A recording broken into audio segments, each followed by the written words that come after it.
इस कहानी की शुरुआत 20,000 साल पहले यूरोप से होती है, जहाँ पे हम कुछ कबीले वालों को देखते हैं। सर्दियाँ आने वाली होती है, इसलिए वो खाना इकट्ठा करने आए होते हैं। उनका मुखिया का नाम होता है ताओ और उसका बेटा का नाम होता है केड़ा। उनके सामने बहुत सारे जंगली भैंसे होते हैं। वो सभी भैंसे के ऊपर हमला करने के लिए भागते हैं और उनके सामने भाला फेंकते हैं, जिससे कि सभी भैंसे अपना रास्ता बदल देते हैं। जिस तरफ वो जा रहे होते हैं उस तरफ खाई होती है और वो खाई में गिर जाते हैं। तभी एक भैंसा केड़ा के पीछे लग जाता है और उसे अपने सींग में अटका देता है। ताऊ भैंसे के ऊपर हमला करता है, लेकिन वो केड़ा को खाई में फेंक देता है। इसके बाद हमें एक हफ्ते पहले का सीन दिखाया जाता है, जहाँ पे हम उसी कबीले को देखते हैं। वो सभी शिकार पर जाने की तैयारी कर रहे होते हैं। रात को केड़ा की मोम ताऊ से कहती है, केड़ा अभी शिकार पर जाने के लिए तैयार नहीं है, मैं उसे खोना नहीं चाहती। लेकिन ताऊ कहता है, अगर शिकार नहीं किया तो सब भूखे मरेंगे, केड़ा को साबित करना होगा। अगली सुबह वो सभी शिकार पर निकल जाते हैं। रास्ते में उन्हें पत्थर से बनाए हुए निशान मिलता है, जो कि उनके पूर्वजों ने बनाया होता है, ताकि उन्हें सही रास्ते का पता चल सके। वहीं पे एक और कबीला आता है, जो कि उन्हीं का दोस्त होता है। इसके बाद वो सभी मिलकर शिकार पर निकल जाते हैं। रास्ते में उन्हें एक जंगली सुअर मिलता है। ताऊ केड़ा से कहता है, तुम इसे मारोगे, लेकिन केड़ा उसे मार नहीं पाता है, जिससे कि ताऊ उसे मार देता है। वो केड़ा से कहता है, तुम इतने बुज़दिल निकलोगे मैंने सोचा नहीं था। रात को सभी शिकार को खा रहे होते हैं। तभी एक शेर आता है और केड़ा के दोस्त को उठाकर ले जाता है। अगली सुबह वो उसके याद में कुछ पत्थर रखते हैं और वहाँ से चले जाते हैं। इसके बाद वो सभी उसी जगह पर पहुंच जाते हैं जहां पर वो भैंसे होते हैं। वो भैंसा केड़ा को खाई में फेंक देता है। केड़ा नीचे गिरते हुए एक जगह पर अटक जाता है और बेहोश हो जाता है। ताऊ उसे बचाने के लिए नीचे जाने की कोशिश करता है, लेकिन उसके लोग उसे कहते हैं, केड़ा मर चुका है, आप हमारे सरदार हैं और हम आपको खोना नहीं चाहते। अपने कबीले के लोगों को बचाना आपकी जिम्मेदारी है। ताऊ केड़ा को रात भर पुकारता है, लेकिन केड़ा कोई भी जवाब नहीं देता है। अगली सुबह वो सभी उसके याद में कुछ पत्थर रखते हैं और वहाँ से चले जाते हैं। आगे हम देखते हैं एक गिद्ध आकर केड़ा को नोचने लगता है। तभी केड़ा को होश आ जाता है और वो उसे नीचे गिरा देता है। वो उसके पिता को पुकारता है, लेकिन उसे कोई जवाब नहीं मिलता है।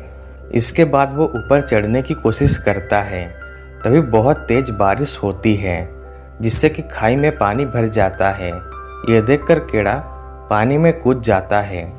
अगली सुबह हम देखते हैं केड़ा की जान बच जाती है, लेकिन उसका पैर टूट चुका होता है। वो एक लकड़ी से उसे बांध देता है और खाई के ऊपर आ जाता है। वो उन पत्थरों को देखता है। वो समझ जाता है उसके पिता और उसके कबीले वालों ने यकीन कर लिया है केड़ा की मृत्यु हो चुकी है। उसे बहुत गुस्सा आता है और वो चिल्लाता है। तभी उसे कुछ भेड़िए दिखाई देते हैं। केड़ा वहाँ से भाग जाता है और एक पेड़ के ऊपर रात गुजारता है। अगली सुबह वो पानी भरने के लिए नीचे जाता है। वहीं पे वो भेड़िए आ जाते हैं। केड़ा वहाँ से भागने लगता है। वो पेड़ के ऊपर चढ़ने की कोशिश करता है। उनमें से एक भेड़िया उसके पैर को पकड़ लेता है, लेकिन केड़ा उसे जख्मी कर देता है और पेड़ के ऊपर चढ़ जाता है। अगली सुबह वो भेड़िए जा चुके होते हैं। केड़ा एक भाला बनाता है और उस भेड़िए को मारने वाला होता है, लेकिन वो उसे नहीं मारता है। वो उसके मुंह को बांध देता है। इसके बाद वो उसे उठाकर वहाँ से ले जाता है। रात को उसे कुछ लकड़बग्घे दिखाई देते हैं, जिससे कि केड़ा उसे लेकर एक गुफा के अंदर जाता है। अगली सुबह केड़ा कुछ जड़ी बूटी लाता है और उसे अपने पैर में लगाता है। तभी वो भेड़िया अपना मुंह खोल लेता है। केड़ा उसे पानी देने की कोशिश करता है। पहले तो भेड़िया गुर्राता है, लेकिन वो पानी पी लेता है और साथ ही साथ केड़ा उसे कुछ कीड़े खाने के लिए देता है, जिससे कि वो ठीक हो जाए। इसके बाद केड़ा एक खरगोश का शिकार करता है। रात को वो उसे खाता है और भेड़िए को भी देता है। भेड़िया उसे खा लेता है। अगली सुबह केड़ा अपने घर जाने के लिए तैयार हो जाता है। केड़ा उसे भी घर जाने के लिए कहता है। इसके बाद केड़ा वहाँ से चला जाता है, लेकिन वह भेड़िया उसके पीछे जाने लगता है। केड़ा उसे भगाने की कोशिश करता है, पर वो भेड़िया वहाँ से नहीं जाता है। केड़ा उसे खाने के लिए देता है और इस बार भेड़िया उसके हाथ से खाना खाता है। अब रात को वो दोनों एक जगह पर रुकते हैं। भेड़िया केड़ा के पास सोने के लिए जाता है, लेकिन केड़ा उसे भगा देता है। केड़ा के सोने के बाद भेड़िया उसके साथ सो जाता है। अगली सुबह केड़ा नहाने लगता है और वो भेड़िए को भी पानी में फेंक देता है। धीरे धीरे उनकी दोस्ती हो रही होती है। वहीं पे भेड़िया एक मछली पकड़ता है। केड़ा उसका नाम एल्फा रखता है। आगे हम देखते हैं सर्दियाँ आ चुकी होती है। चारों तरफ बर्फ ही बर्फ होता है। वो दोनों एक जंगली सुअर का शिकार करते हैं और रात को उसे खा रहे होते हैं। तभी कुछ भेड़िए आते हैं। एल्फा जान पाती है वो उसका परिवार है। दरअसल एल्फा एक फीमेल उल्फ होती है। केड़ा उसे उसके परिवार के साथ जाने के लिए कहता है। इसके बाद एल्फा वहाँ से चली जाती है। अगली सुबह केड़ा एल्फा और उसके परिवार को देखता है। केड़ा उसके तरफ भागता है, लेकिन तभी बर्फ टूट जाता है, जिससे कि वो नीचे गिर जाता है और पानी में डूबने लगता है। केड़ा बर्फ को तोड़कर बाहर आने की कोशिश करता है। वहीं पे एल्फा भी आ जाती है। केड़ा किसी तरह बर्फ को तोड़कर बाहर आ जाता है। वो ठंड से कांप रहा होता है। इसके बाद वो आग जलाता है और अपने कपड़े उतारकर एल्फा के साथ सो जाता है। अगले सीन में हम देखते हैं वो दोनों एक आदमी के पास पहुंच जाते हैं, लेकिन वो आदमी ठंड से जमकर मर चुका होता है।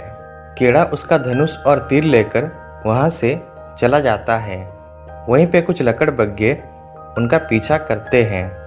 वो दोनों भागते हुए एक गुफा के अंदर चले जाते हैं।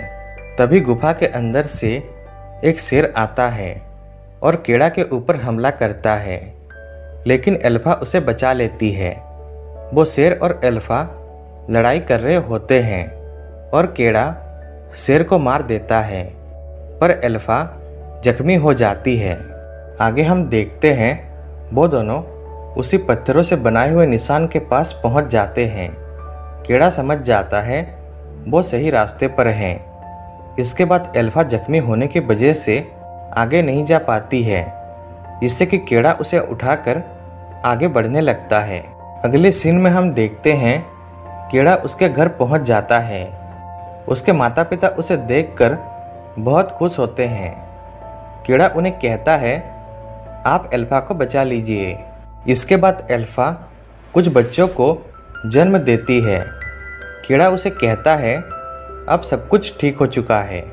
आगे हम देखते हैं केड़ा और एल्फा ठीक हो चुके होते हैं। वहीं पे एल्फा के बच्चे भी होते हैं और इस तरह से ये कहानी एंड हो जाता है।